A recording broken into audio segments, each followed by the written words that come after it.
আমার নাম ঈশা। আমি একজন সাদামাটা কলেজ পড়ুয়া মেয়ে। প্রতিদিনের মতোই সেদিনও ক্লাস শেষ করে বাসায় ফিরছিলাম। কিন্তু বাড়ি ফিরে বুঝলাম আজকের সন্ধ্যাটা ঠিক আগের মতো নয়।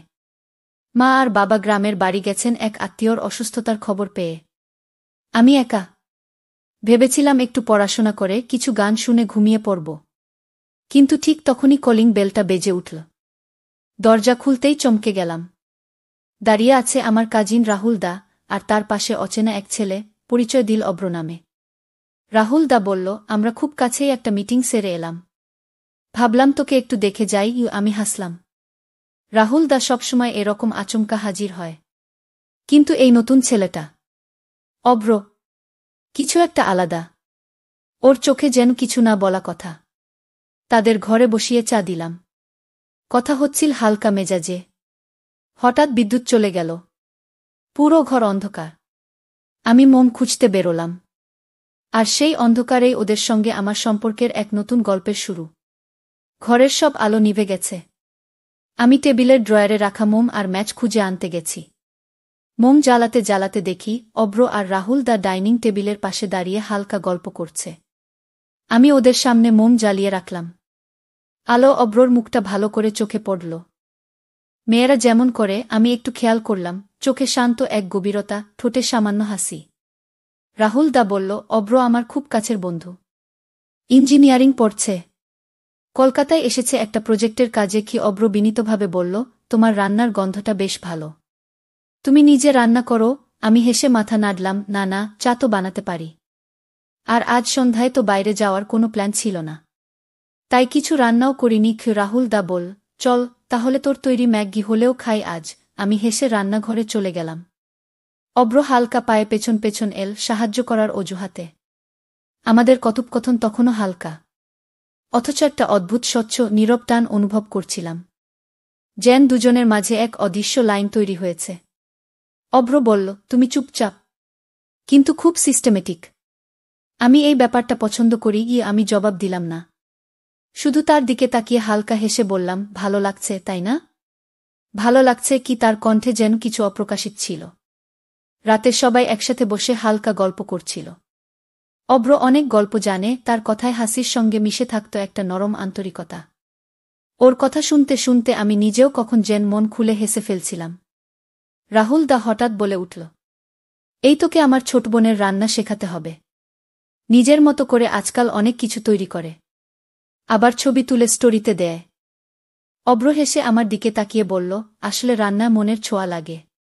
সেটা যদি থাকে স্বাদ ঠিকই চলে আসে। আমি একটু লাজুকভাবে বললাম, রান্না আমার ভালো লাগে না খুব, তবে খাওয়াতে ভালো লাগে। কি? এই কথায় অব্রর চোখে একরকম প্রশংসার আভা ফুটে উঠল। তাহলে তুমিই জয়ী, কারণ খাওয়াতে পারাটা সবচেয়ে বড় শিল্প। আমাদের কথার মধ্যে একটা নিঃশব্দ টান তৈরি হচ্ছিল, যা কেউ উচ্চারণ করছিল না, কিন্তু দুজনেই অনুভব করছিল। রাতে বিদায় নেবার আগে অব্র হঠাৎ খুব শান্তভাবে বলল, আজকের এই সন্ধ্যাটা অনেকদিন মনে থাকবে। একটা মোমের আলোয় দেখা হাসি মনে গেঁথে রইল। আমি অবাক হলাম, কিন্তু কিছু বলিনি। শুধু হালকা মাথা নেড়ে বললাম, আবার আসবে তো? সে শুধু বলল, তুমি ডাকলে না এসে পারব না। পরদিন সকালে উঠেই বারান্দায় গিয়ে দাঁড়ালাম। চারদিকটা কেমন নিস্তব্ধ, পাখিদের ডাক ছাড়া আর কিছু শোনা যায় না। হঠাৎ আমার ফোনটা বেজে উঠল। রাহুল দার মেসেজ, আজ বিকেলে আমি আর অব্র আবার আসছি। তুমি থাকবে তো? আমি একটু দেরিতে বললাম, হুম। মনটা অদ্ভুতভাবে কেঁপে উঠল। বিকেলে সত্যিই তারা এল, কিন্তু এবার অব্রর মুখে একরকম আত্মবিশ্বাস আর চোখে গভীর মনোযোগ। রাহুল দা ঘরে ঢুকেই চানাস্তার কথা তুলল। আমি ওদের বসতে দিলাম উঠোনে, সাদা চাদর পেতে, চারপাশে কিছু ফুলের টব সাজানো ছিল। আমি যখন হাতে চা নিয়ে উঠোনে এলাম, অব্র এক দৃষ্টে তাকিয়ে বলল, তুমি না জানো এই উঠোনটাই সবচেয়ে ভালো জায়গা। এত শান্ত। আমি মুচকি হেসে বললাম, আমার অনেক গল্প এই উঠোনে বসেই তৈরি হয়েছে। সে খুব আস্তে বলল, তাহলে আজ আমার একটা গল্প এখানে তৈরি হোক। আমি চমকে তাকালাম ওর দিকে। মুখে ছিল একরাশ শান্ত, কিন্তু চোখে সেই একই অনুভবের ছায়া। কিছু বলার আগেই সে আবার বলল, তোমার গল্পে আমিও একটা পাতার মতো জায়গা পেতে চাই। একটা নীরবতা পড়ে গেল। রাহুল দা পাশেই ছিল, কিন্তু কোনো কথা বলছিল না, যেন সেও কিছু বুঝে গেছে। আমি চোখ নামিয়ে বললাম, পাতা হবে, কিন্তু গল্পটা যেন হাওয়ায় হারিয়ে না যায়। সন্ধ্যার পর মা একটু ক্লান্ত ছিলেন। আমি নিজেই রান্নাঘরে ঢুকে পড়লাম, হালকা খিচুড়ি আর বেগুন ভাজা করব বলে। এমন সময় অব্র বারান্দা থেকে ডাকল, ঈশা, একটু সাহায্য দরকার। আমি মাথা বের করে বললাম, কি সাহায্য? আমি দেখতে চাই তুমি রান্নাঘরে কি করো। আমি হেসে ফেললাম, তুমি তো আগেই বলেছিলে রান্না শিল্প, কিন্তু দেখতে চাও নাকি শিখতে চাও? সে দরজার কাছে এসে দাঁড়াল, দুটোই। তবে তোমার হাত থেকে যদি কিছু খেতে পারি সেটা হবে আমার সৌভাগ্য। ও আমি একটু লজ্জা পেলাম। রান্নাঘরে ও ঢুকে পড়াটা অদ্ভুত হলেও অস্বস্তিকর লাগল না, বরং পাশে একটা আশ্রয়ের অনুভব হচ্ছিল। ও পাশে দাঁড়িয়ে পেঁয়াজ কাটতে শুরু করল, যদিও চোখে পানি এসে গেল ওর। আমি হেসে বললাম, এবার বুঝলে? রান্না শুধু মশলা নয়, চোখের জলও মেশে এতে। সে মুচকি হেসে বলল, তোমার চোখে কিন্তু পানি আসে না, তুমি তাহলে অনেক অভ্যস্ত। গিয়ে আমি চুপ করে রইলাম। হঠাৎ করেই ওর কথায় এক ধরনের প্রশংসা লুকিয়েছিল, হয়তো অনেক বেশি। রান্না হয়ে গেলে আমি ওকে আস্তে করে একটা প্লেট এগিয়ে দিলাম। ও এক চামচ মুখে দিয়ে কিছুক্ষণের জন্য চুপ করে থাকল। তারপর বল, তুমি জানো, এই স্বাদটা ঠিক সেই রকম যেটা মানুষ শুধু ভালোবাসার হাতে পায়। আমি এবার আর কিছু বললাম না, শুধু চোখ নামিয়ে একটা কথা মনে মনে বললাম, ভালোবাসা কি সত্যিই এভাবে হেসেলের গন্ধে ধরা দেয়? রাত 10টার একটু পর বিদ্যুৎ হঠাৎ চলে গেল। বাড়ি ঘোর অন্ধকারে। সবাই টর্চ মোবাইল জ্বালিয়ে হাঁটাহাঁটি করছে। এমন সময় অব্র বল, ঈশা, একটু ছাদে যাবি? এমন অন্ধকারে ছাদে হাওয়া খাওয়া একদম অন্যরকম লাগে। আমি প্রথমে একটু দ্বিধায় ছিলাম, তবু কেন যেন কি না গি বলতে পারলাম না। নিঃশব্দে ওর পাশে গিয়ে দাঁড়ালাম। আমরা দুজনে ধীরে ধীরে উঠে গেলাম ছাদে। চারদিকে নীরবতা, শুধু দূরের কোথাও কুকুরের ডাক আর বাতাসে পাতা উড়ে যাওয়ার মৃদু শব্দ। শহরের কিছু আলো মিলে ছাদের ছায়া আর অন্ধকার এক অদ্ভুত মায়া তৈরি করেছিল। অব্র দাঁড়িয়ে ছাদের প্রাচীরের উপর হাত রেখে চাঁদের দিকে তাকিয়ে বল, তুমি জানো ঈশা, কখনো কখনো কিছু মানুষকে নতুন করে চিনতে হয় পুরনো সম্পর্কের ভেতরে ঢুকে। আমি অবাক হয়ে ওর দিকে তাকালাম।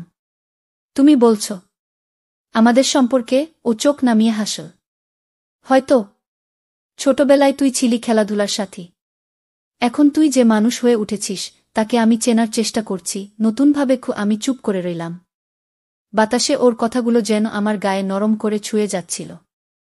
তুই কি মনে করিস পুরনো সম্পর্ক নতুনভাবে শুরু হতে পারে? ওর কণ্ঠে সত্যি কেমন এক হালকা কাঁপন ছিল। আমি ধীরে ধীরে বললাম, হয়তো সবকিছু আবার শুরু হয়। একটানা না গিয়েও, মাঝখানে থেমে গিয়েও। অব্র আমার দিকে তাকাল অনেকটা সময়। তারপর আস্তে করে বলল, তুই এইভাবে কথা বলিস কেন ঈশা? তোর মুখে কবিতার মতো শোনায় কি? আমি একটু লজ্জা পেলাম, চুপ করে রইলাম। তারপর নিচে নামার আগে শুধু বললাম, কবিতার মতো শুনলেও এই কথাগুলো আমার সত্যি কি? রাত 10টার একটু পর বিদ্যুৎ হঠাৎ চলে গেল। বাড়ি ঘোর অন্ধকারে। সবাই টর্চ মোবাইল জ্বালিয়ে হাঁটাহাঁটি করছে। এমন সময় অব্র বল, ঈশা, একটু ছাদে যাবি? এমন অন্ধকারে ছাদে হাওয়া খাওয়া একদম অন্যরকম লাগে। আমি প্রথমে একটু দ্বিধায় ছিলাম, তবু কেন যেন কি না গি বলতে পারলাম না। নিঃশব্দে ওর পাশে গিয়ে দাঁড়ালাম। আমরা দুজনে ধীরে ধীরে উঠে গেলাম ছাদে। চারদিকে নীরবতা, শুধু দূরের কোথাও কুকুরের ডাক আর বাতাসে পাতা উড়ে যাওয়ার মৃদু শব্দ। শহরের কিছু আলো মিলে ছাদের ছায়া আর অন্ধকার এক অদ্ভুত মায়া তৈরি করেছিল। অব্র দাঁড়িয়ে ছাদের প্রাচীরের উপর হাত রেখে চাঁদের দিকে তাকিয়ে বলল, তুমি জানো ঈশা, কখনো কখনো কিছু মানুষকে নতুন করে চিনতে হয় পুরনো সম্পর্কের ভেতরে ঢুকে। আমি অবাক হয়ে ওর দিকে তাকালাম। তুমি বলছ আমাদের সম্পর্কে? ও চোখ নামিয়ে হাসল। হয়তো ছোটবেলায় তুই ছিলি খেলাধুলার সাথী। এখন তুই যে মানুষ হয়ে উঠেছিস তাকে আমি চেনার চেষ্টা করছি নতুনভাবে। আমি চুপ করে রইলাম। বাতাসে ওর কথাগুলো যেন আমার গায়ে নরম করে ছুঁয়ে যাচ্ছিল। তুই কি মনে করিস পুরনো সম্পর্ক নতুনভাবে শুরু হতে পারে? ওর কণ্ঠে সত্যি কেমন এক হালকা কাঁপন ছিল। আমি ধীরে ধীরে বললাম, হয়তো সবকিছু আবার শুরু হয়। একটানা না গিয়েও, মাঝখানে থেমে গিয়েও। অব্র আমার দিকে তাকাল অনেকটা সময়। তারপর আস্তে করে বলল, তুই এইভাবে কথা বলিস কেন ঈশা? তোর মুখে কবিতার মতো শোনায় কি? আমি একটু লজ্জা পেলাম, চুপ করে রইলাম। তারপর নিচে নামার আগে শুধু বললাম, কবিতার মতো শুনলেও এই কথাগুলো আমার সত্যি কি? তো বন্ধুরা, ভিডিওটি ভালো লাগলে কমেন্টে জানাবেন।